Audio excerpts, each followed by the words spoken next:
14টা গর্দান যদি কারো মুখস্থ থাকে, যদি কেউ করতে পারে, তাহলে পুরো মাঝই তার জন্য সহজ। আসসালামু আলাইকুম রহমতুল্লাহি ওয়া বারাকাতুহু। যারা একেবারে নাহু সরফের ব্যাপারে একদম শূন্য, নাহু শব্দই শুধু শুনছেন, ফেলে মাজি কাকে বলে, মুজারি কাকে বলে, ফালা ফালা এগুলা কি কিছুই বুঝতেছেন না, তাদের জন্য মাজি একটা ক্লাসই যথেষ্ট। একটা ক্লাস যদি সে করে তাহলে বুঝতে পারবেন না মাজির মাজির পুরো ডিটেলস তার সহজ লাগবে, এটা নিশ্চিত বলতে পারি। যদি সে বোঝার নিয়তে দেখে এবং শিখতে চায়, তাহলে একটা ক্লাসই তার জন্য যথেষ্ট। আমরা জানি ফেলে মাঝি অতীতকালের অর্থ প্রদান করে। যে ফেল দ্বারা অতীতকালের কোনো কাজ করা বা হওয়া বোঝায় তাকে ফেলে মাঝি বলে। তো ফেলে মাঝির 6টা প্রকার আছে, 6টা প্রকারে 24টা বাহাস আছে।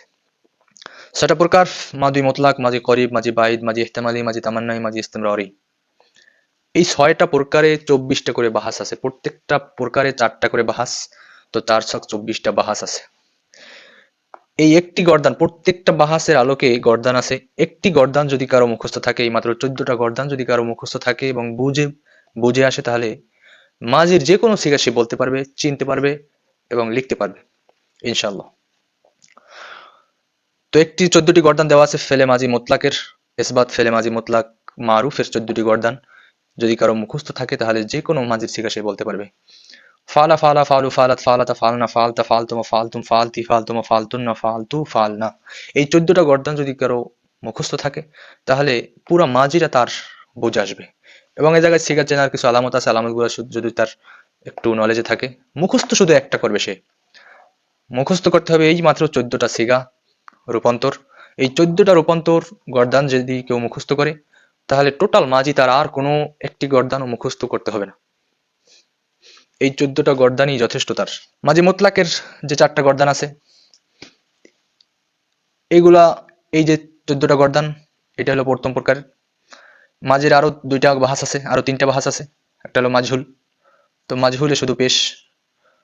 আইন কালা মাঝের আগে ছিল ফালা, এখন হবে ফইলা, ফইলা ফইলু, ফইলাত ফইলাতা ফইলনা, ফইলতা ফইলতমা ফইলতুম, ফইলতি ফইলতমা ফইলতুন্না, ফইলতু ফইলনা।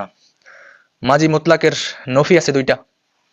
তো এখন আছে ফালা ফালা ফালু, নফি আসলে হবে মাফালা মাফালা মাফালু, মাফালাত মাফালাতা মাফালনা, মাফালতা মাফালতুমা মাফালতু, মাফালতি মাফালতুমা মাফালতুন্না, মাফালতু মাফালনা।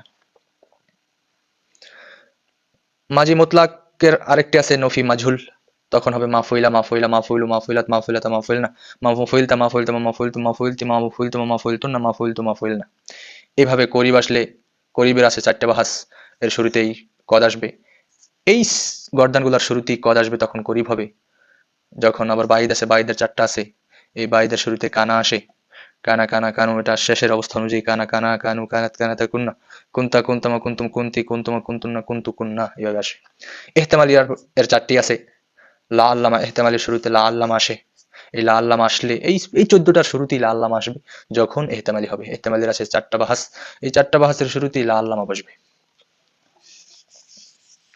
এরপরে তামান্নাই, এই তামান্নাই 5 নাম্বার তামান্নাই, তার নাম তামান্নাই, শুরুতে লাইতাম আসবে, এই লাইতামা। এই 14টা গর্দানের শুরুতেই লাইতামা আসবে এই তামান্নাইয়ের সময়। তো তামান্নাইয়ের সময় লাইতামা আসবে, লাইতামা ফালা, লাইতামা ফালা, লাইতামা ফালু, এভাবে 4টে গর্দান এভাবে হবে। ইস্তেমরারি শুধু মোজারের মতো গর্দান। তো ইস্তেমরারি বাদ দিয়ে আমরা এই 5টি বাহাস শুধু একটা গর্দানের উপরে নির্ভর করে। এই 14টা গর্দান যদি কারো মুখস্থ থাকে, যদি কেউ করতে পারে, তাহলে পুরো মাঝই তার জন্য সহজ।